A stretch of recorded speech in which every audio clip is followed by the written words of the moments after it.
বিসমিল্লাহির রহমানির রহিম। আসসালামু আলাইকুম।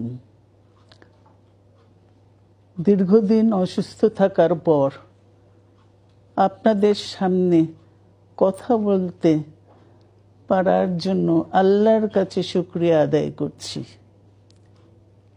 আমার কারাবন্দী অবস্থায় আপনারা আমার কারামুক্তি ও রোগ মুক্তির জন্য সংগ্রাম করেছেন, দোয়া করেছেন।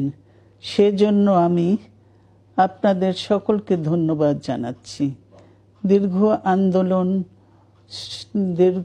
আন্দোলন সংগ্রাম ও ত্যাগের মধ্য দিয়ে আমরা ফ্যাসিবাদী অবৈধ সরকারের কাছ থেকে মুক্তি পেয়েছি।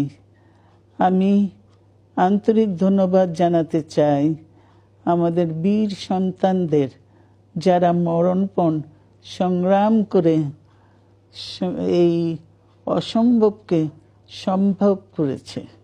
শত শত শহীদদের জানাই শ্রদ্ধা।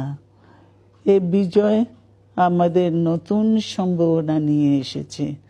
দীর্ঘদিনের নজিরবিহীন দুর্নীতি, গণতন্ত্রের ধ্বংসের স্তূপের মধ্য থেকে আমাদের নির্মাণ করতে হবে এক সমৃদ্ধ বাংলাদেশ। ছাত্র তরুণরাই আমাদের ভবিষ্যৎ। তরুণরা এই যে স্বপ্ন নিয়ে বুকের রক্ত ঢেলে দিয়েছে, সেই স্বপ্ন বাস্তবায়নে করতে মেধা, যোগ্যতা, জ্ঞান ভিত্তিক গণতান্ত্রিক বাংলাদেশ গড়ে তুলতে হবে।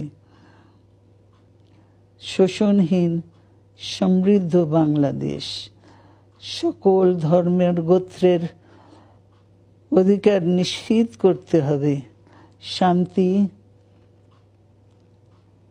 প্রগতি আর সাম্যের ভিত্তিতে আধুনিক বাংলাদেশ নির্মাণে আসুন আমরা তরুণদের হাত শক্তিশালী করি।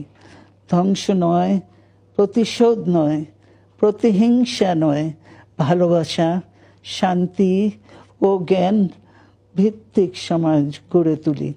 আল্লাহ হাফেজ। বাংলাদেশ জিন্দাবাদ।